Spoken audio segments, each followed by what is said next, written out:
Yang pertama itu dampaknya di bidang belajar. Ketika seseorang sudah dicap nakal, pertama kan kita tahu enggak ya mereka nakal itu ada namanya label nakal, entah dari guru, entah dari teman atau siapapun itu. Nah, di belajarnya akan menurun, entah dari prestasi atau mood belajarnya. Masuk kelas, di kelas biasanya orang-orang yang sudah dicap nakal itu tidak betah di kelas biasanya.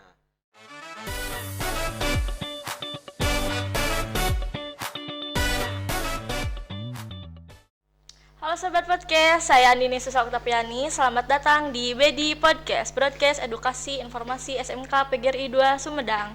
Nah, di episode kali ini kita akan membahas tema yang sangat relevan, yaitu tema tentang kenakalan remaja. Apa sih kenakalan remaja itu dan bagaimana kita cara menghadapinya?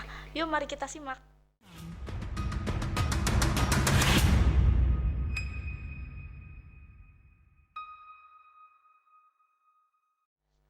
Alhamdulillah kita kedatangan guru BK kita. Selamat datang Pak, bagaimana kabarnya? Baik. Alhamdulillah baik Andin. Gimana Andin kabarnya? Baik. Alhamdulillah. Baik Pak, ini tema yang menarik tentang kenakalan remaja. Apa sih kenakalan remaja itu? Oke, sebelumnya Bapak mengucapkan terima kasih sudah diundang sebagai pemateri di sini di podcast BEDI di SMK PGRI 2 Sumedang. Baik, berkenaan dengan kenakalan remaja, mungkin kita sering mendengar tentang kenakalan remaja dan kenakalan remaja berkaitan sama tawuran dan sebagainya. Istilah kenakalan remaja itu sebenarnya atau sebetulnya itu tidak ada menurut Bapak ya di BK sendiri. Kenakalan remaja itu hanya istilah untuk sebagian anak atau sebagian orang yang perilakunya menyimpang. Artinya menyimpang itu beda dari yang lain atau penyimpangan sosial atau yang bertentangan dengan norma-norma sosial yang ada di masyarakat. Nah, istilah kenakalan remaja itu muncul karena adanya penyebabnya kan sebelum ada kenakalan remaja itu mencari jati diri. Nah, karena mencari jati diri itu muncullah kenakalan remaja. Jadi kenakalan remaja itu proses penyimpangan sosial yang ada di masyarakat. Untuk masalah tawuran dan sebagainya itu bukan termasuk kenakalan remaja, tapi tawuran itu termasuk tindak kriminalitas. Mungkin kita sering dengar tawuran itu termasuk kenakalan remaja, tapi itu salah. Menurut Bapak itu salah. Di BK juga khususnya Bapak di BK itu salah karena yang berkaitan dengan kekerasan, senjata tajam dan sebagainya itu berkaitan dengan kriminalitas atau berkaitan dengan hal-hal yang merujuk kepada tindak kejahatan. Namun di sini kita bahas tentang kenakalan remaja. Kenakalan remaja itu berkaitan dengan hal-hal yang tidak wajar yang dilakukan oleh remaja. Contohnya seperti merokok, membolos sekolah dan sebagainya itu termasuk kenakalan remaja. Tadi Andin bilang penyebabnya apa sih Pak? Nah, tadi kan Bapak sedikit menyinggung tentang jati diri. Penyebab adanya kenakalan remaja atau istilah kenakalan remaja itu diawali dengan mencari jati diri. Nah, karena di usia Andin dan teman-teman itu adalah usia peralihan antara anak-anak menuju remaja. Pasti di sana ada gejolak psikologis. Disebut anak di umur itu masih anak-anak kalau menurut undang-undang karena di bawah 17 tahun. Sedangkan di pemikiran itu sudah bukan lagi anak-anak. Nah, itu salah satu penyebabnya itu adalah mencari jati diri. Nah, kenapa ada kenakalan remaja? Karena ketika ada proses pencarian jati diri itu terkadang si remaja itu atau siswa tersebut menyalurkannya dengan hal-hal yang negatif. Karena ketika pencarian jati diri itu siswa atau remaja tersebut gampang dihasut. Nah, itu munculnya salah satu penyebabnya itu gampang dihasut karena sedang mencari jati diri. Semua informasi baik negatif ataupun positif akan ditampung. Tidak akan memilih, bukan tidak akan memilih tapi cenderung pemilihannya kurang tepat karena mungkin yaitu mencari jati diri tersebut untuk mengisi istilahnya psikologinya atau jiwanya yang ingin bebas. Nah, itu mencari jati diri itu seperti itu. Mungkin menurut Bapak seperti itu yang kenakalan remaja itu hanya penyimpangan sosial yang ada di masyarakat. Untuk penyebabnya yang pertama itu pasti adalah mencari jati diri. Nah, itu mungkin yang bisa Bapak jawab tentang kenakalan remaja yang tadi Andin ajukan pertanyaan. Jadi banyak juga ya pengaruh kenakalan remaja ini Pak? Ya, sangat banyak. Pengaruh kenakalan remaja itu berhubungan dengan tadi yang penyebab pengaruhnya itu bisa dari yang paling sekarang umum itu adalah pengaruh dari lingkungan. Pertama itu harusnya itu dari lingkungan itu sangat berpengaruh. Kenapa? Karena sekarang itu lingkungan itu mengalahkan norma atau hukum yang ada di keluarga. Kenapa? Karena kadang di lingkungan pertemanan, di lingkungan istilahnya apa sekarang circle itu kita Tongkrongan. itu punya kebiasaan atau istilahnya punya perasaan yang sama. Ketika di keluarga, mungkin di keluarganya terkekang atau keluarganya, mohon maaf Bapak nggak istilahnya bukan menegatifkan, tapi biasanya di keluarga broken home. Nah, itu menjadi satu alasan, tapi bukan menjadi alasan juga untuk keluarga broken home itu pelarian ke hal-hal yang negatif. Tetapi kadangkala ada andil, karena usia-usia remaja itu usia-usia yang butuh sosok dari orang tua, baik dari ibu ataupun dari ayah. Nah, itulah pelarian dari ke lingkungan. Di lingkungan biasanya ada orang-orang sama yang mengalami hal-hal yang sama. Nah, itu penyebab utama dari kenakalan remaja itu berawal dari yang paling berpengaruh untuk saat ini menurut Bapak itu adalah lingkungan. Yang kedua, teknologi. Nah, sekarang kan anak-anak Gen Z sekarang itu biasanya ke teknologi, melek teknologi, artinya segala bisa di teknologi, apapun hal informasi yang ada di media sosial, baik di TikTok, Instagram, Facebook dan sebagainya, itu kita gampang mengakses. Tidak ada lagi batasan umur dan sebagainya. Mungkin itu salah satu penyebab kenakalan itu dari media sosial atau teknologi informasi yang sekarang mudah diakses. Nah, justru yang terakhir adalah identitas dari diri kita sendiri. Nah, ketika lingkungan sudah mempengaruhi, teknologi mempengaruhi, diimbangi dengan diri kita, di dalam diri kita yang mudah terpengaruhi. Nah, justru itu. Pertama, dari lingkungan sudah lingkungannya yang tidak baik, teknologinya digunakan yang tidak baik juga. Yang terakhir di dalam diri kita, kan masih bergejolak ketika Bapak bilang mencari identitas atau mencari jati diri. Nah, disanalah masuk ketika kenakalan remaja yang mungkin disalahgunakan untuk sekedar menyalurkan hobi. Terkadang kala seperti itu sih menurut Bapak gitu. Kalau boleh tahu untuk penyebab umumnya terjadinya kenakalan remaja itu apa saja sih, Pak? Penyebab umum mungkin tadi pengaruhnya berkaitannya dengan penyebab umum kenakalan remaja. Penyebab umum untuk kenakalan remaja mungkin beda-beda setiap orang, tapi secara umum itu kenakalan remaja itu biasanya untuk laki-laki biasanya bukan diskreditkan perempuan, enggak, tapi untuk laki-laki itu biasanya mencari who am I, siapa sih aku, atau kadangkala ingin dilihat, umur-umur ingin dilihat, usia-usia ingin dilihat, khususnya untuk usia-usia SMK sekarang antara 15 sampai 17 tahun itu umur-umur yang pengen ini loh aku, ini loh saya gitu. Powernya pengen kelihatan. Biasanya seperti itu. Kalau untuk perempuan biasanya kenakalan untuk perempuan tidak separah laki-laki biasanya. Tapi Bapak sekarang tidak sama. Kalau sekarang menurut Bapak di zaman-zaman sekarang itu hampir berimbang. Kalau dulu biasanya laki-laki itu lebih berperan ketika kenakalan kita garis bawahi kenakalan yang dianggap wajar di luar tawuran itu termasuk kriminal. Kalau perempuan biasanya sudah mulai tertarik dengan lawan jenis. Nah, ketika bukan Bapak melarang kalian berkenalan dengan lawan jenis, enggak, tapi kenakalan itu muncul ketika ada rasa, bukan puber istilahnya, tapi rasa tertarik berlebihan, kemudian muncul hal-hal yang mendorong kita melakukan sesuatu yang di luar norma biasanya, tapi tidak semua.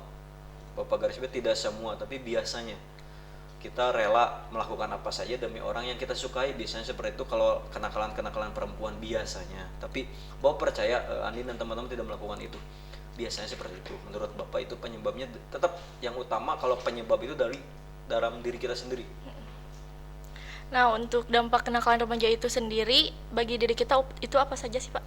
Oke, untuk dampak kenakalan remaja ada di dalam diri kita itu, dampak itu berkepanjangan. Ada 4 dampak menurut Bapak ya, selaku guru BK di sini. Yang pertama itu dampaknya di bidang belajar. Ketika seseorang sudah dicap nakal, pertama kan kita tahu enggak ya mereka nakal itu ada namanya label nakal, entah dari guru, entah dari teman atau siapapun itu. Nah, di belajarnya akan menurun, entah dari prestasi atau mood belajarnya. Masuk kelas, di kelas biasanya orang-orang yang sudah dicap nakal itu tidak betah di kelas biasanya, tapi kebanyakan sih enggak, tapi biasanya seperti itu. Nah, itu untuk belajarnya menurunnya tingkat kemampuan belajarnya seperti prestasi dan sebagainya. Kemudian yang kedua, eh, dampaknya itu di sosial. Nah, ketika seseorang sudah dicap nakal tadi, di label nakal itu tadi, mungkin lingkungan sosial itu lingkungan pertemanan, akan berkumpul dengan orang-orang yang sama dengan dia, yang merasa sama dengan dia. Dinormalisasikan, misalkan dia tukang kabur misalkan, Bapak ya, tukang kabur dari sekolah, dia akan berkumpul dengan orang-orang yang tukang kabur nantinya. Itu sosial akan jelek ke depannya, tidak bisa keluar dari zona tersebut karena sudah dicap punya label nakal, tukang kabur dan sebagainya. Itu yang kedua. Kemudian yang ketiga, di bidang pribadi atau di sisi pribadinya akan berpengaruh. Contoh, rasa percaya dirinya mungkin akan meningkat, tetapi meningkatnya dalam hal negatif. Contoh, karena sudah tadi kata Bapak disebutkan di label nakal, dia akan punya rasa percaya diri yang tinggi ketika disebut nakal. Kalau istilah Sundanya kagok bangor, jadi akan melakukan sesuatu yang tindakannya menyimpang. Contoh, akan berani mencuri dan sebagainya. Nah, itu di bidang pribadi. Kemudian yang terakhir di karir atau di masa depan, itu sangat berpengaruh jelas.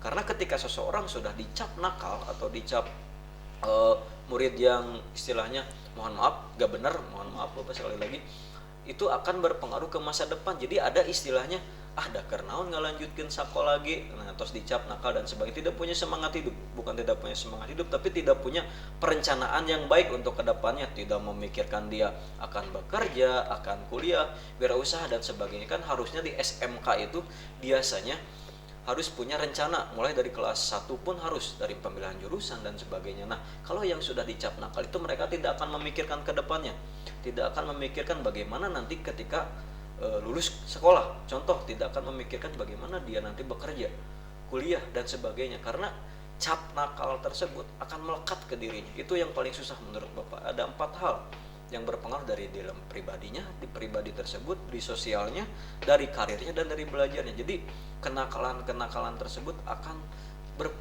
berkepanjangan kalau menurut Bapak itu. Kalau tidak di stop dari sekarang, itu akan sangat berbahaya kepada masa depan anak tersebut atau siswa tersebut. Mungkin seperti itu, Andin. Sering saya menemukan ada yang pernah terlibat dalam tawuran. Katanya rasanya seru saat itu, Pak, tapi setelahnya merasa hampa dan jauh dari teman-teman yang sebenarnya peduli. Menurut pendapat Bapak selaku guru BK atau dalam ilmu psikologi, apakah ini benar, Pak, seperti itu? Oke, baik, Bapak akan menjelaskan sedikit tentang yang ikut tawuran. Sebenarnya ikut tawuran itu kebanyakan itu bukan karena mereka punya rasa benci, enggak. Kita putus dulu. Biasanya adanya tawuran itu kita mengikuti salah satu organisasi dulu. Nah, kita gabung dulu di salah satu organisasi, yaitu termasuk faktor lingkungan. Contoh, organisasi-organisasi yang sudah jelas-jelas dilarang oleh pihak sekolah, mereka ikut dulu. Biasanya awal-awal tawuran itu seperti itu. Mereka ikut ke grup organisasi atau organisasi yang dilarang sekolah. Kalau di dalam bahasa BK itu, dalam bahasa psikologi itu ada namanya peer group. Apa sih, Pak, peer group itu?